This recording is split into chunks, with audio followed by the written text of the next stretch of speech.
Tonight, making changes. Restaurants across the area are adjusting their business model as cold weather moves in and the pandemic wages on. And up in the air, Duluth School Board is trying to figure out what to do with the historic Old Central building, the options that are on the table. Plus, a big welcome home. After a year-long deployment, Wisconsin's National Guard brings 150 service members home. From CBS3 Duluth, this is the CBS3 News at 6. Good evening, I'm Kristen Bakke. And I'm Anthony Matt. Thanks for joining us. On a cold and blustery day in Duluth, many restaurants are being forced to make changes as the outdoor dining season comes to an end. CBS3's Natalie Grant caught up with one local restaurant who shared how they're putting the safety of customers first as the temperatures start to drop. Since the start of the pandemic, many area restaurants are having to make changes, with many of them moving their indoor dining options outside to patios. But now, with the cold weather on the horizon and outdoor dining not being an option for much longer, restaurants are having to implement even more changes in order to make sure that people are staying safe while eating indoors this winter. Places like At Sarah's Table are working to extend the amount of time they can keep seating people outdoors. They plan to keep up their strict guidelines as it gets colder by adding heaters and fire pits to their expanded outdoor seating. The restaurant's general manager says it's all in an effort to keep people safe. People tell us every day that they feel safe. We have people that come here 7 days a week to eat because we make them feel safe. We do follow the rules very closely. We do require the face masks even when you're at your table. We keep everybody spaced apart. We take a lot of precautions for our customers. At Sarah's Table also added extra indoor seating by expanding into their bar area and newly finished banquet space. And coming up tonight at 10, I will have more from other area restaurants on changes that they are making in order to make sure that their customers are safe this winter. Thanks, Natalie. And with that, we'll check in on the weather with Dave. Dave, certainly not a great day to be patio eating today, huh? No, definitely not. Temperatures are down a good 20 degrees from where they were yesterday. Yesterday was, of course, warmer than normal.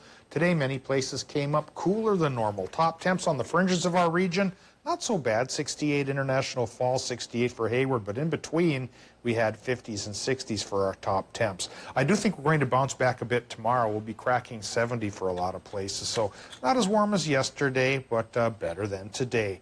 Cloudy tonight is what we're facing as we're caught in between two low-pressure systems. To the east is the one that brought the rain last night, and to the west is the one that'll bring rain tomorrow afternoon. It's about a 40% chance region-wide that we'll get that. So, eyeing up the day planner for Friday, plan on it being a cloudy day with rain chances popping up in the afternoon and lasting overnight, probably through a good portion of Saturday as well.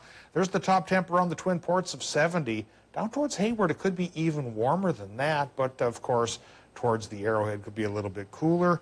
But bottom line is increase in temperatures for the short term. How about the long term? For that, I'll show you the 7-day in a couple more minutes. Thanks, Dave. Vice President Mike Pence and Ivanka Trump spent the day in Minnesota and Wisconsin today. They started the morning in Eau Claire. Pence and Ivanka toured Midwest manufacturing and spoke at a campaign rally shortly after. Both touted the importance of manufacturing jobs to the region and pledged to help the industry flourish if reelected. From there, the two brought President Donald Trump's law and order message to Minneapolis. The city, as of late, is known for where George Floyd's death set off a worldwide justice movement. Pence and Ivanka planned a listening session today at an airport hotel with a Cops for Trump group. They also plan to hear from people who Trump's re-election campaign said have been hurt by crime and violent extremism. Governor Tim Walz called in the National Guard to help provide security and keep the peace. Walz said 100 Guard soldiers were mobilized at the request of the city of Minneapolis. Meanwhile, Democratic presidential candidate Joe Biden's team spoke about those visits. He said in the time of crisis, Minnesotans deserve a leader who will bring the country together, protect health care, and rebuild the economy. Protesters shut down traffic last night in St. Paul. Several hundred demonstrators rallied at the state capitol before marching onto an interstate. The protest came following a grand jury's decision not to indict Louisville, Kentucky police officers in Breonna Taylor's death. The marchers walked onto I-94 around 8 o'clock last night, shutting down the eastbound lanes of the highway. State troopers later forced them off the interstate, and the crowd marched back to the Capitol. And in Wisconsin, officials say demonstrations were relatively peaceful, with protesters in Milwaukee blocking traffic on an interstate. Dozens of demonstrators marched along I-94 as a large number of Milwaukee County Sheriff's deputies held traffic back. In Madison, a group of about 60 people gathered on the steps of the state capitol to remember Taylor.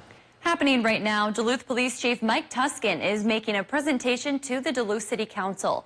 It's part of the council's virtual agenda session tonight. Tuskin's presentation is expected to include an update on the department's policy changes and legislative reforms that were passed over the summer. We'll have much more on his presentation coming up tonight at 10. The future of the historic Old Central School building in downtown Duluth is up in the air. The Duluth School Board has scheduled a public hearing to discuss the closure of the building. It's another step in the long history of trying to figure out what to do with that building. Now, part of the reason they're considering closing it is because the district is having trouble trying to sell it, and the building is expensive to maintain. The building has been on the market since the beginning of the year. Duluth Superintendent John Maggots says they want the public to be aware of what they're doing. It's required when we close a school site, school building, to have a public hearing. And I think it's really important for us to be transparent about the whole process, be open with people, listen to the community. This is a very important building to Duluth. The public hearing is set for October 6th at 6 p.m. inside Historic Old Central. The meeting will be held in person. A new art exhibit in Grand Rapids is hoping to shed a light on what county leaders say is a big problem in the area: sexual assault. Support Within Reach, a sexual violence resource center, reports that in the past year, the center has served more than 700 clients. That's higher than a typical year. The center is hoping a new survivor art exhibit will shine a light on a serious problem. What Were You Wearing is an art exhibit based on student survivor descriptions of the clothes they were wearing during their sexual assault. The exhibit originated on the University of Arkansas campus. Itasca County leaders are hoping community members will share their own stories and clothing descriptions to create a new exhibit and help bring awareness to the issue. Once the exhibit is completed, it will be installed at the McRosty Art Center here in Grand Rapids in the month of April, because that's Sexual Assault Awareness Month. The exhibit is housed at the Rife Center in Grand Rapids. If you or a loved one is or have experienced sexual assault and would like to get help, we have a link to resources on our website, CBS3Duluth.com. A local family is doing their best to keep Duluth fed. Kelly, her wife Patient, and their 2 children started feeding people a month ago, and it's since taken off. They started out of their own front yard, then got permission to move to the United Protestant Church in Morgan Park. The Clark family gives out free lunches like hot dogs or sandwiches with a drink and a snack. Kelly says this is her calling. I always want to be a person that helps, but growing up or whatever, I thought I had to be rich. Aside from donations, Kelly has a t-shirt business and uses some of her money to pay for the food. If you'd like to donate to her cause, log on to our website for more information. The Wisconsin National Guard welcomed home 150 soldiers from a year-long deployment. The 829th Engineer Company is based in Ashland and Spooner.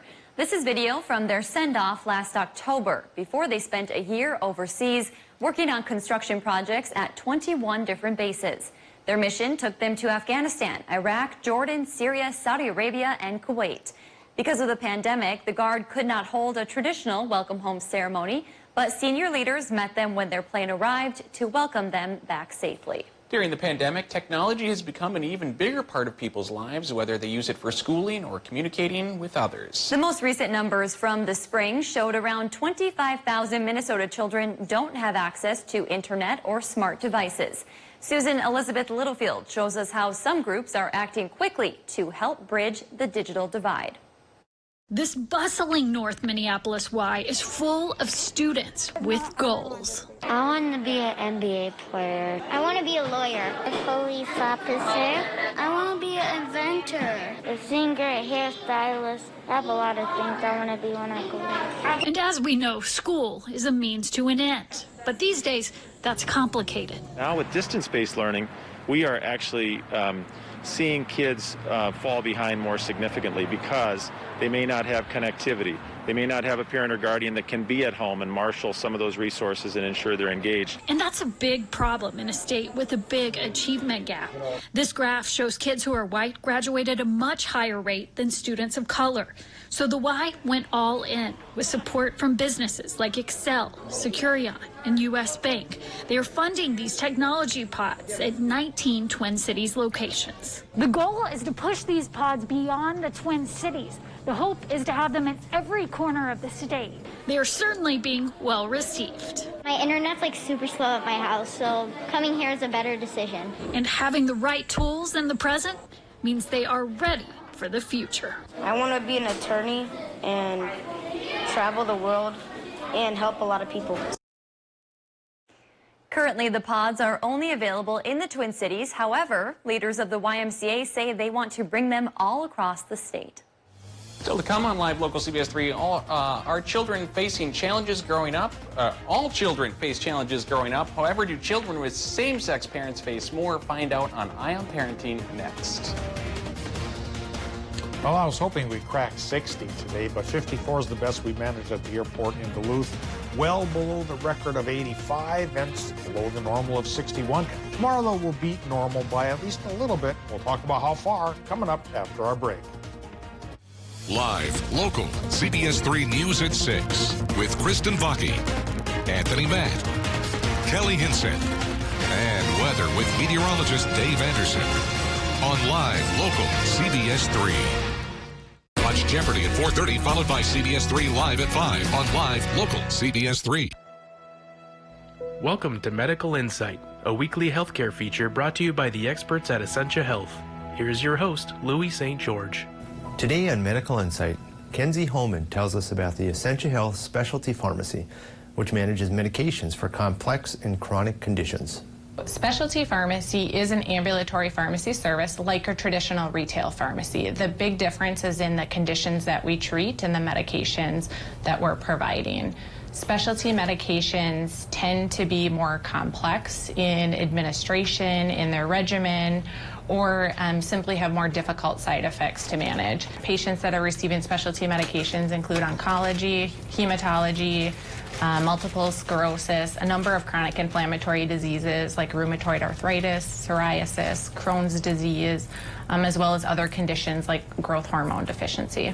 The specialty pharmacy team at Essentia includes professionals who assist and advocate for patients, saving them millions of dollars over the years. Many of the specialty medications are very high cost, and so our navigators and liaisons are very integral in helping the patients access these high cost therapies. I think one of the most fulfilling pieces is helping patients, connect them with the resources that allow them to be successful with their medications. Patients can get their medications delivered directly to their home, or they can pick it up at any of our 21 pharmacy locations. Our pharmacy locations can provide over-the-counter medications or non-specialty prescriptions as well, and patients can get their meds by curbside delivery at those locations if they choose. The specialty pharmacy is located in Superior, but serves patients from all over. For Medical Insight, I'm Louis St. George. To learn more about this and other health topics, visit essentiahealth.org/medicalinsight.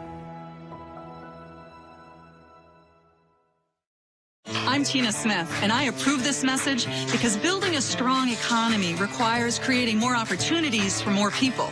By working together, that's why I passed a law with Republicans and Democrats to expand vocational and technical training in schools across Minnesota. And I'm working to create internships and apprenticeships in manufacturing, healthcare, and clean energy. Because not everyone goes to college, but everyone needs a good job to give them and their families good lives.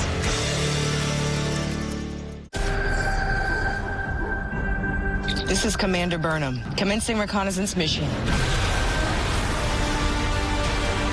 You are explorers. You chose to go where no one has gone before.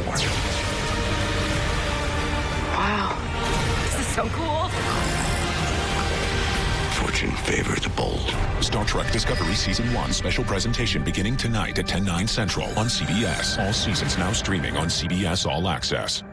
CBS 3 News is brought to you by Fond du Luth Casino. Season 2 is The here, Kelly y'all. Clarkson Show, weekdays at 3 on CBS 3. Now, the CBS3 Duluth WeatherMax forecast with meteorologist Dave Anderson. Not a great night to go boating or swimming. I know there's still some late season folks that love to get out and swim until the hard water season comes and the lake freezes over. Well, tonight's not the night to do it. National Weather Service has one of their beach hazard alerts in effect. There's a strong possibility of rip currents. And for boaters, both the North Shore and the South Shore, small craft advisory in effect because of some fairly gusty winds, so some fairly heavy seas, especially for, of course, small craft. Maybe things will get better over the next week or so, but next couple of days may be gray, gloomy, and a little bit stormy. We've got another round of rain coming our way by tomorrow afternoon and evening, perhaps even spilling into a good chunk of Saturday. Here's what we have right now with the current conditions from the airport in Duluth. 51 degrees the current temp, 92% for the relative humidity. So some parts of our region, especially closer to the lake, looking at the possibility of fog that we have to be careful with if we're traveling. Easterly wind right now, 8 miles per hour, not quite fast enough to blow the fog away. That is one of the elements that chases fog away along with evaporation. Wind just plain blows it away. Air pressure right now, 29.93 inches of mercury, and we have a low pressure system coming to back up yesterday, so the clouds are going to stay up as the air pressure stays down. Current temps in the Upper Peninsula, they're pretty low, 60 to 62 degrees there. Northern Wisconsin goes from as cool as 50 in Superior to as warm as 61 in Hayward. Ashland, Solon Springs in between. Minnesota numbers have a couple of 40s to talk about, at least 140 actually. Grand Marais right by the lake, 50 for Silver Bay right now, 58 Hibbing.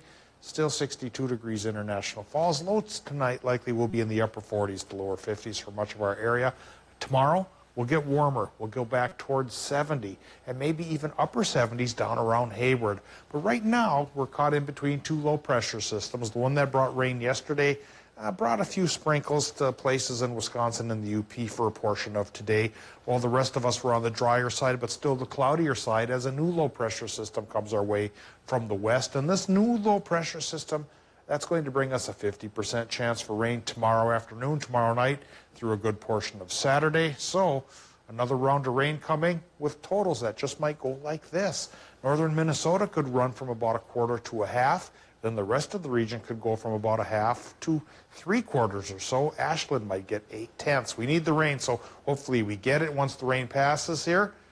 Well, it may not be a while till it finally passes. Yeah, Friday and Saturday both have rain chances from the next low pressure system. Now tonight in Minnesota, there's your low temps in the upper 40s to lower 50s.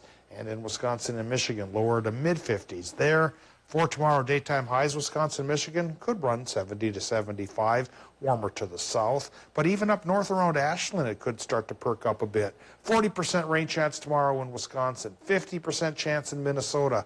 Highs in Minnesota about 65 to 74. Then the extended forecast. Well, after we surge once again on Friday, we slowly start to take our temperatures down.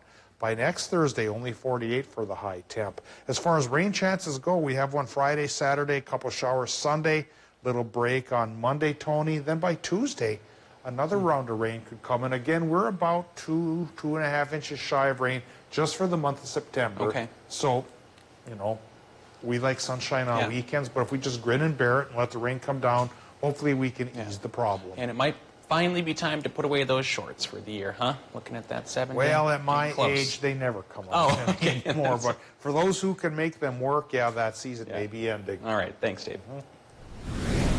A grand reopening at Frost River Trading Company today after a 6-month closure due to COVID-19. The ribbon cutting today kicks off a 4-day celebration for the company. While closed, Frost River transitioned to manufacturing masks and PPE for area hospitals, as well as remodeling their commercial storefront. The company's owner, Christian Benson, says they made 150,000 masks and nearly 300,000 face shields for frontline workers during that time. Benson also says they waited to reopen until they felt the time was right.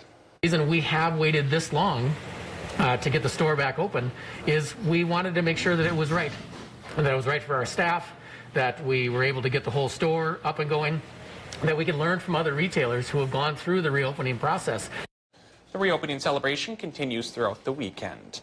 Do kids raised by same-sex parents face greater challenges? A new study shows they don't. Developmental psychologists at the University of Kentucky followed nearly 100 adoptive families with children from early to middle childhood.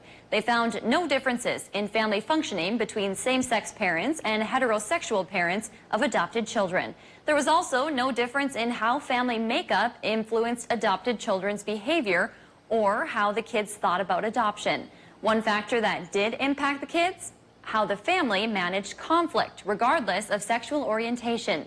The scientists concluded there is no evidence to show children from same-sex parents are less well-adjusted. Coming up in sports, a good start for Green Bay, but will it continue with the tough test this week? Kelly has details coming up. Get your new UTV from Duluth Lawn and Sport, the region's largest power sports dealer.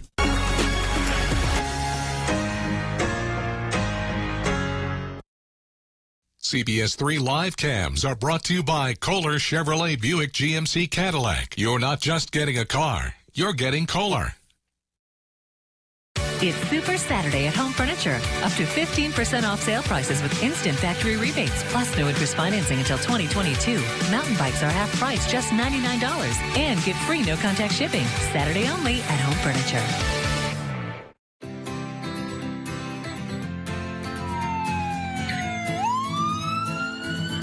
I guarantee you, if your home just burned to the ground or you had a major accident, your first thing you're going to think about, it's not going to be, I just saved $500 on my auto and home insurance today. It's going to be, am I covered? At Vernon Insurance Agency, our first, second, and third goal is that you understand your coverage, there's no gaps in coverage, and your claims are covered when you have them.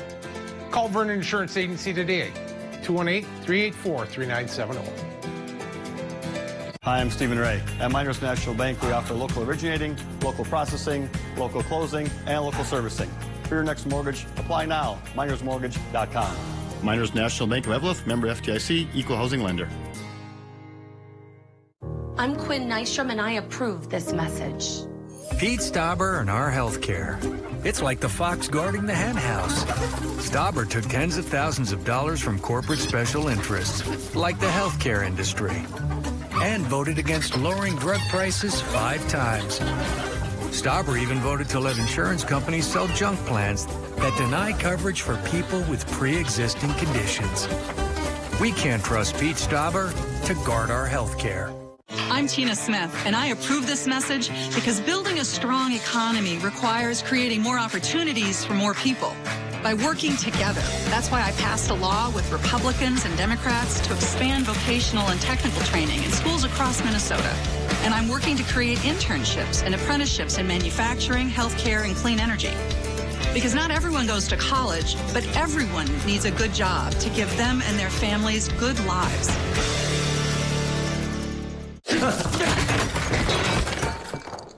Mom's gonna kill us. Gorilla Super Glues. Of course. Gorilla has a fix for every project. Original brush and nozzle and ultra-controlled gel for the toughest jobs on planet Earth. Donald Trump is lying again. Joe Biden will not raise taxes on anyone making under $400,000. Biden will close tax loopholes for big corporations. Trump's tax cut giveaway exploded our debt, so he's threatening Social Security and Medicare. Biden will make the wealthy and big corporations pay their fair share, so we can protect Social Security and Medicare and invest in schools and health care. I'm Joe Biden, and I approve this message. The National Mattress Event at Home Sleep Express. Get up to an extra 15% off sale prices with instant factory rebates on Luxuria, Thomas Cole, and Heirloom, plus free no-contact shipping. This queen-size Euro top mattress is just $424 after instant rebate. The National Mattress Event at Home Sleep Express. Season 2 is here. The Kelly Clarkson Show, weekdays at 3 on CBS3. After 2 very convincing wins over division opponents, the Green Bay Packers may have their first real test this weekend. Green Bay is traveling to New Orleans to take on the Saints. As some NFL stadiums are beginning to allow fans, the Superdome will be empty this week. This will be the 3rd consecutive week that the Packers will play in an empty stadium. Some of the biggest storylines coming into the game have been centered around injuries. Star wide receiver Michael Thomas hasn't practiced all week for the Saints. On Green Bay's end, Kenny Clark returned to practice today, while Devontae Adams remains questionable with a hamstring injury. If he can go, it's a matchup he's familiar with. The matchup will be great and be fun. I got respect for those guys over there. I played against Janoris. think 2016. You know, and then the next year I played against Lattimore. So I've had the opportunity to have some matchups with these guys, and I'm sure it would have been a fun matchup, or it will be a fun matchup depending on how the week goes. But we'll see when we get to it. Adams is currently the third most productive receiver in the league with 17 catches for 192 yards in just 2 weeks. It's been 7 years since the Vikings last started a season 0-2, and only once in franchise history has the team overcome that start to clinch a postseason playoff berth, that being in 2008. But the Vikings will look to turn things around Sunday as they welcome in the Tennessee Titans. It'll be just the 14th all-time meeting between the two franchises, with Minnesota leading the series 9-4. A big question on all Vikings fans' minds the past 2 weeks has been the offense and their ability to convert, or rather, lack thereof. We've got to be better. I've got to be better. And, now we're back to work this week on a new opponent. And we get that chance next Sunday to get this bad taste out of our mouths and play better football. So that's what we're focusing on, what we're working towards. And the second quarter has been awful for us the last two weeks, last 5 minutes of the second quarter, basically. And so, my message to them has been before we start winning, we have to stop losing. And right now we're losing because of the mistakes that we're making. He's not wrong. They play the Tennessee Titans this Sunday at noon. Well, to happier things, if we were going just by last week, Minnesota Twins, it looked like the White Sox were just having all but clinched the division for themselves. But lo and behold, the Bombas squad rose to the occasion, and the home run robes came alive and put the Twins right back where they wanted to be. And that is back in first place in the AL Central. Twins won their 4th straight last night, thanks in part to a 2-run night from Jake Cave. Minnesota holds a half-game lead over Chicago at this moment in time. It's been fun. We're playing really fun baseball right now, and we're having fun as a team. I don't see why anything would be different these last 3 games. We know we haven't really talked about the standings or anything like that. Everybody just kind of knows that our plan was to win out. That's best case scenario. So that's what we're doing these last 2 games. We're going in to win every single game. Twins are off tonight, and the Brewers will play the Reds. That's going to do it for sports for now. We'll have more here back tonight at 10. Kristen and Tony, I'm going to send it back to you. Thanks, Kelly. Also tonight on the CBS3 News at 10, with the cold weather on our heels, outdoor dining options will be limited. Tonight we'll hear from some local restaurant owners who are trying to make the accommodations for their guests, not only to keep their guests out of the cold, but to also follow the strict COVID-19 health guidelines. And Dave, a chilly one today, but maybe a warm-up on tap, huh? Yeah, it should get better tomorrow. Tonight's forecast says the sky will be cloudy, low temps fall to about 50. Then for tomorrow, we'll rise up to 70 degrees here at the head of the lakes, and farther inland to the south, maybe even 75 down around Hayward. We get a new low pressure system tomorrow afternoon. It brings a 50% chance for more rain, maybe a couple of thunderstorms like Wisconsin had last night. That's a 40% chance for it to continue through Saturday, maybe winding up on Sunday. Grab the jacket tonight. All right, thanks for joining us. We'll see you again at 10.